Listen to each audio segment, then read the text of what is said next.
आज आप लोगों को जो भी प्रश्न कराए जाएंगे वो सारे के सारे प्रश्न यूरोपीय कला से संबंधित हैं और लगभग हर एग्जाम के लिए काफ़ी महत्वपूर्ण प्रश्न रहेंगे। तो सबसे पहले प्रश्न देखते हैं। हमारा पहला प्रश्न कौन सा है कि फ्रैंको कैटाबियन क्षेत्र में लगभग कितने केंद्रों के विषय की जानकारी प्राप्त होती है। तो लगभग 120 कला केंद्रों की जानकारी हमें फ्रैंको कैटाबियन क्षेत्र के अंतर्गत रहती है।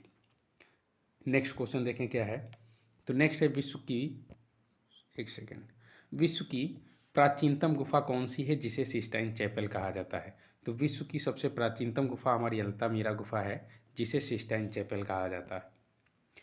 अगला नेक्स्ट क्वेश्चन देखें कि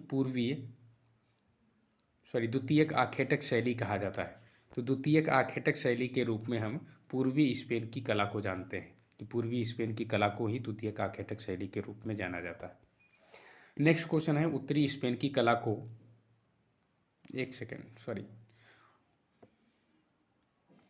नेक्स्ट क्वेश्चन क्या है। तो नेक्स्ट क्वेश्चन है कि अल्तामिरा गुफा स्थित है। तो अल्तामिरा गुफा की स्थिति जो है ये उत्तरी स्पेन के अंतर्गत रही।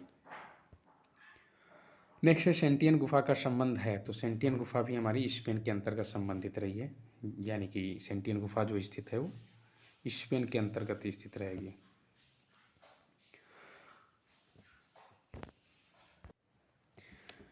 नेक्स्ट अगला क्वेश्चन हमारा है कि मादा भेड़िए को रोम में ... माना जाता है, यानी कि रोम में इसको किसका प्रतीक माना जाता है। क्वेश्चन का कहने का अर्थ क्या है कि मादा भेड़िए को रोम में किसका प्रतीक माना जाता है। तो मादा भेड़िए को रोम में उदय का प्रतीक माना जाता है। अगला क्वेश्चन देखें कि मरणासन गाल सैनिक या द डाइंग गॉल का संबंध है। तो इसका संबंध किससे रहेगा। तो हेलेनिस्टिक कला से।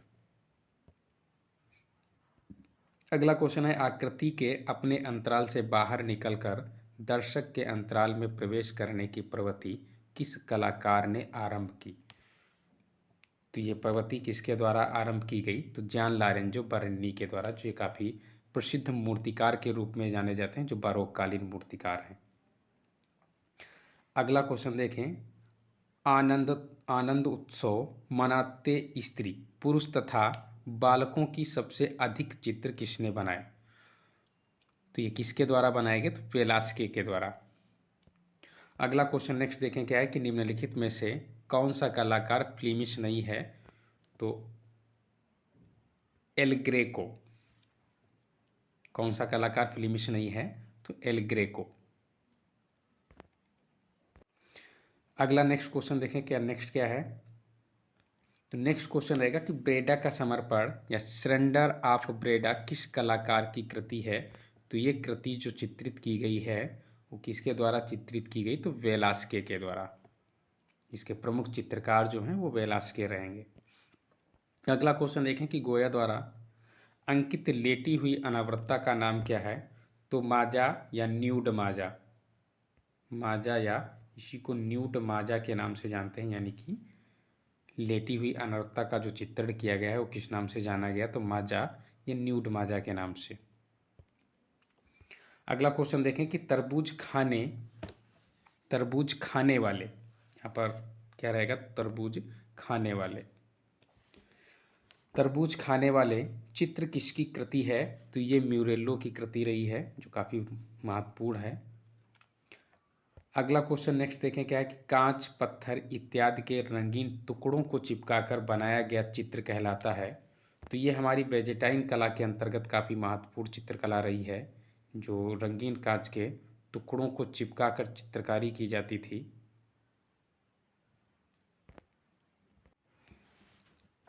तो कांच पत्थर इत्यादि के रंगीन टुकड़ों को चिपकाकर बनाया गया चित्र कहलाता है। तो ये मोजाइक कहलाता है। नेक्स्ट है किस शैली के भवनों में बहुत कम दीवारें होती हैं। तो किस शैली के अंतर्गत भवनों में कम दीवारों का प्रयोग किया गया है। तो गोथिक कला के अंतर्गत या गोथिक शैली के अंतर्गत। अगला क्वेश्चन है निम्न में से किसे रंगीन कांच की विशेष कला स्टेंड ग्लास विंडो, यानी कि शीशा चित्र संयोजन के रूप में जाना जाता है।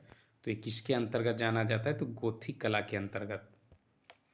अगला नेक्स्ट क्वेश्चन है कि प्रारंभिक ईसाई कला को किन भित्तियों के लिए जाना जाता है। तो प्रारंभिक ईसाई कला को किन भित्तियों के लिए जाना जाता है। तो भूगर्भ समाधि की, या भूगर्भ समाधियों के लिए, जो काफ़ी महत्वपूर्ण भी है।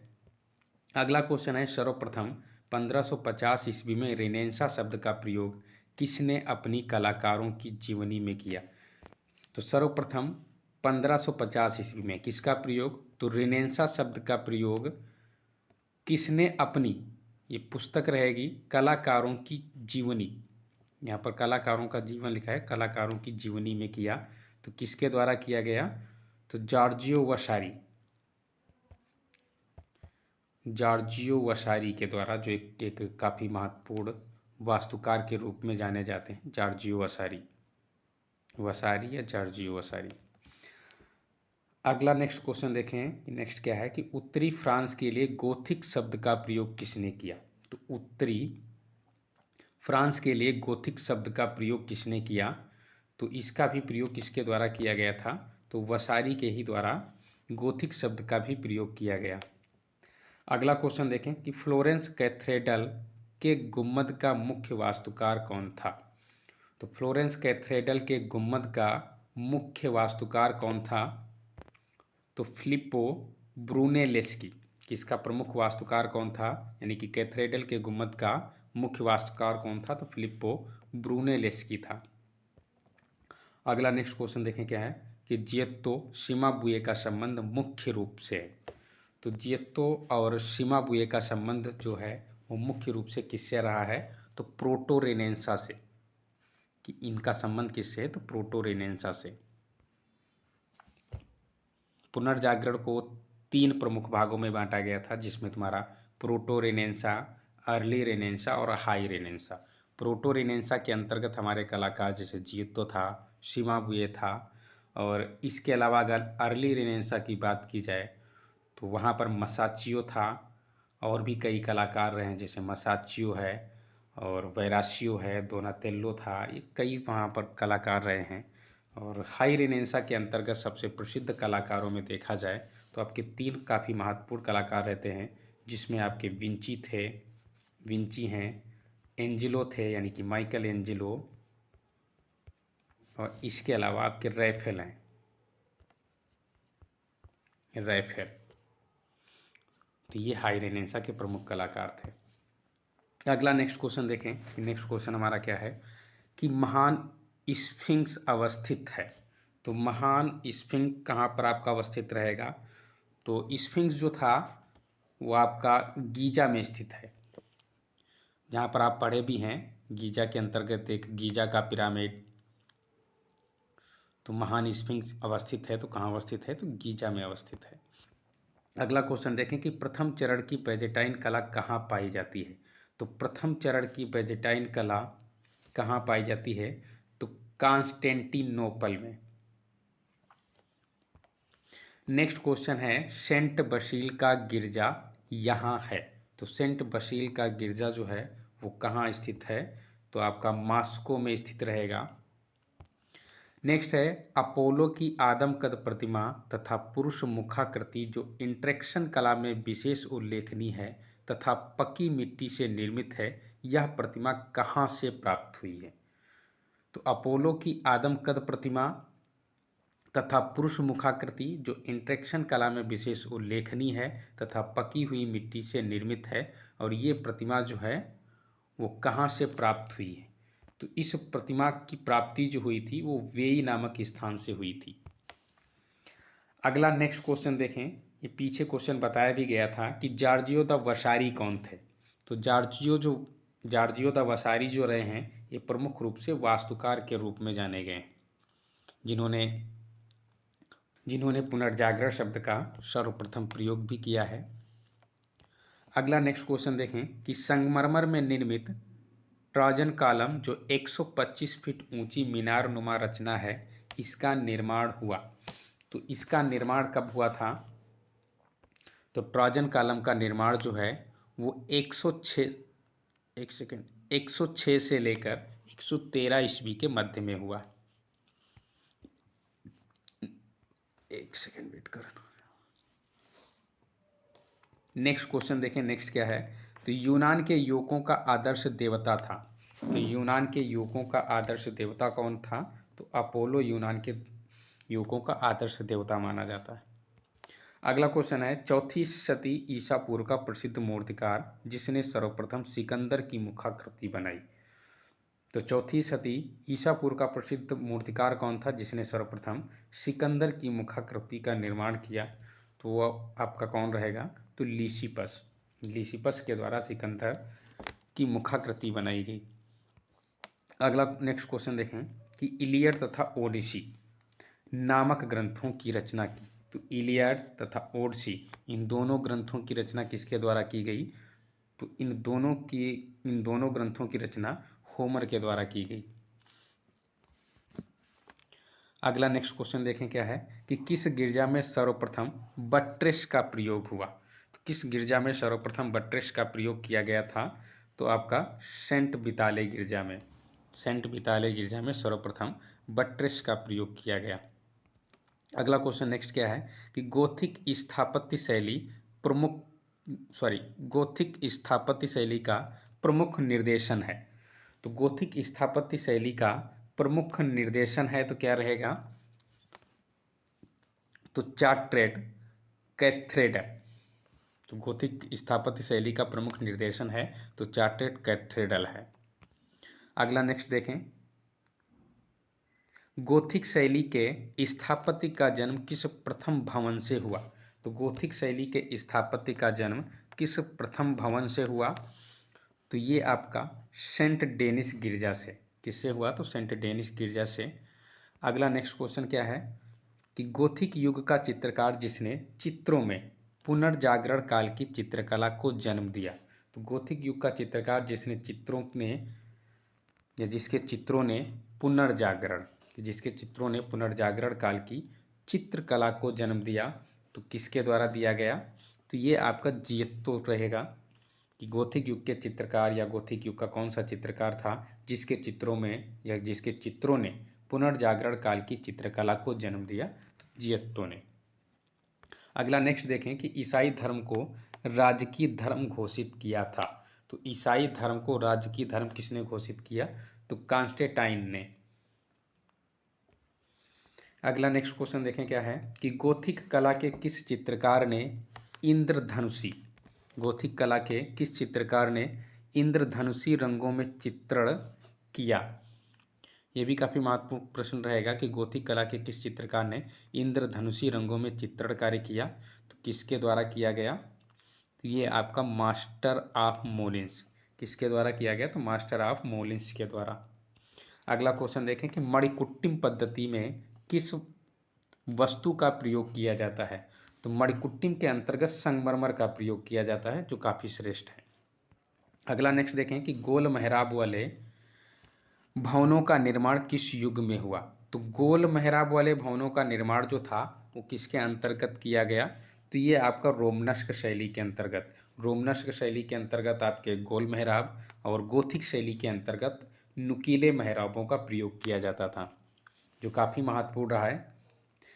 नेक्स्ट क्वेश्चन है कि बैजेटाइन कलाकारों द्वारा निम्न में से किस प्रकार की विषय वस्तु चित्रण हेतु चुनी गई? तो बैजेटाइन कलाकारों द्वारा निम्न में से किस प्रकार की विषय वस्तु चित्रण हेतु चुनी गई? तो धार्मिक।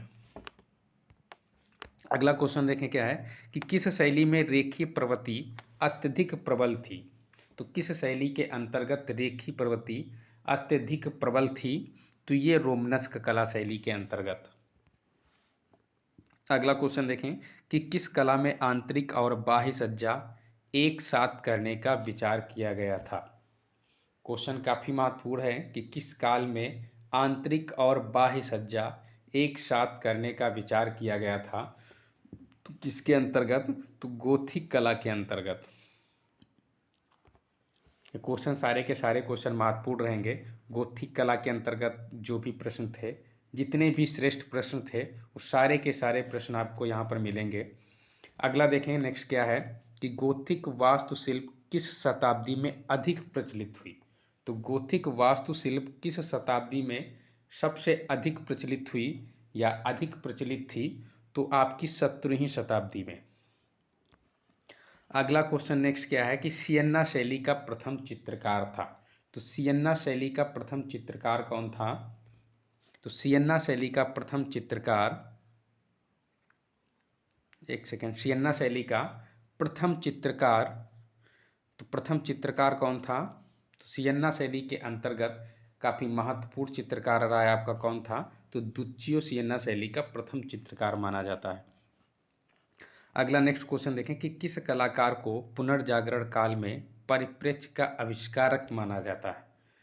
तो किस कलाकार को पुनर्जागरण काल में परिप्रेक्ष्य का आविष्कारक माना जाता है, यानी कि पुनर्जागरण काल के अंतर्गत किस कलाकार ने सर्वप्रथम परिप्रेक्ष्य का प्रयोग किया? तो पाओलो उचेलो ने। पाओलो उचेलो का एक चित्र रहता है प्रलय, जिसमें इन्होंने सर्वप्रथम परिप्रेक्ष्य का प्रयोग किया था। अगला क्वेश्चन देखें कि the morning of Christ, the morning of Christ नामक चित्र को किस कलाकार द्वारा चित्रित किया गया? तो द मॉर्निंग ऑफ क्राइस्ट नामक चित्र जो है वो जियत्तो के द्वारा चित्रित किया गया। अगला क्वेश्चन है कि मसाचियो का कालक्रम है, तो यानी कि मसाचियो का जन्म और मृत्यु, यानी इनका पूरा कालक्रम क्या था? तो इनका कालक्रम जो रहा है वो 1401 ईस्वी में इनका जन्म हुआ। इनका जन्म कब हुआ? तो 1401 ईस्वी में, और मृत्यु इनकी 1428 ईस्वी। तो इनका कालक्रम क्या रहेगा? तो इनका कालक्रम 1401 से 1428 ईस्वी, और ये इटली के कलाकार थे। अगला नेक्स्ट क्वेश्चन है कि किस कलाकार ने प्रलय नामक चित्र में सर्वप्रथम परिप्रेक्ष्य का प्रयोग किया? जो पीछे क्वेश्चन बताया गया था कि किस कलाकार ने प्रलय नामक चित्र में सर्वप्रथम परिप्रेक्ष्य का प्रयोग किया, तो पाओलो उचेलो ने। अगला प्रश्न देखिए, वह कलाकार जिसे father of modern art painting कहा जाता है? तो वह कलाकार जिसे father of modern art painting कहा जाता है, तो जियत्तो को कहा जाता है। किसको? तो जियत्तो को कहा जाता है। अगला नेक्स्ट क्वेश्चन देखें क्या है। तो नेक्स्ट क्वेश्चन है कि किस कलाकार को इटली की चित्रकला का पिता कहा जाता है? तो किस कलाकार को इटली की चित्रकला का पिता कहते हैं? तो सीमाबुए को। इटली की चित्रकला का पिता सीमाबुए को कहा जाता है। अगला नेक्स्ट क्वेश्चन है कि नुकीले मेहराब वाले भवनों का निर्माण किस युग में हुआ? ये भी क्वेश्चन पीछे बताया गया है कि नुकीले मेहराबों का प्रयोग, या नुकीले मेहराबों या मेहराब वाले भवनों का निर्माण किस शैली में हुआ? तो ये आपका गोथिक शैली के अंतर्गत, गोथिक शैली के अंतर्गत जो मेहराब प्रयोग में लाए जाते थे वो नुकीले मेहराब, और रोमनस्क शैली के अंतर्गत गोल मेहराबों का प्रयोग किया जाता था। अगला नेक्स्ट क्वेश्चन है कि रंगीन कांच की खिड़कियों में रंग प्रयोग होता है, तो किस प्रकार के रंगों का प्रयोग किया जाता है रंगीन कांच की खिड़कियों में? तो ऑक्साइड रंगों का प्रयोग किया जाता है। अगला क्वेश्चन है गोथिक शैली का प्रारंभ या शुरुआत किस देश में हुआ? तो गोथिक शैली का प्रयोग या प्रारंभ जो है वो किस देश के अंतर्गत हुआ? तो फ्रांस के अंतर्गत। अगला क्वेश्चन है स्फुमातो तकनीक किस प्रसिद्ध पाश्चात्य कलाकार के द्वारा तैयार की गई? तो स्फुमातो तकनीकी का प्रयोग जो था सर्वप्रथम विंची के द्वारा प्रयोग किया गया, या इसकी शुरुआत जो है वो विंची के द्वारा की गई। अगला क्वेश्चन है तैल चित्रण को प्रयुक्त करने वाला प्रथम चित्रकार था? तो तैल चित्रण को प्रयुक्त करने वाला प्रथम चित्रकार जॉन वान आइक था। इन दोनों भाइयों का नाम आता है, एक तो जॉन वान आइक और दूसरे ह्यूबर्ट वान आइक, लेकिन सिंगल में कभी भी क्वेश्चन पूछा जाए तो उसमें जॉन वान आइक ही सही होगा। अगला नेक्स्ट क्वेश्चन है किसने स्कूल ऑफ एथेंस नामक चित्र बनाया? तो किसने स्कूल ऑफ एथेंस नामक चित्र बनाया? तो ये किसके द्वारा बनाया गया? तो स्कूल ऑफ एथेंस नामक चित्र जो है ये रैफेल के द्वारा चित्रित किया गया, और इसका माध्यम जो था वो फ्रेस्को माध्यम में चित्रित किया गया था। अगला क्वेश्चन देखें कि पुनर्जागरण कालीन वह कलाकार जिसकी कला का अंतिम उद्देश्य नग्न मानव आकृति थी? तो पुनर्जागरण कालीन कौन सा कलाकार था जिसका मुख्य उद्देश्य क्या था? तो नग्न मानव आकृतियाँ थी। तो ये प्रमुख कलाकार जो था वो आपका हाई रेनेसा से संबंधित है। तो हाई रेनेसा का वह कौन सा कलाकार था जिसका उद्देश्य ही था नग्न मानव आकृति? तो ये माइकल एंजेलो, जो काफ़ी महत्वपूर्ण रहेंगे, माइकल एंजेलो। अगला नेक्स्ट क्वेश्चन देखें, नेक्स्ट क्वेश्चन हमारा क्या रहेगा। मिस्रवासी शव को सुरक्षित रखने के लिए किस अम्ल का प्रयोग करते थे। ये क्वेश्चन काफ़ी महत्वपूर्ण रहेगा कि मिस्रवासी शव को सुरक्षित रखने के लिए किस अम्ल का प्रयोग करते थे।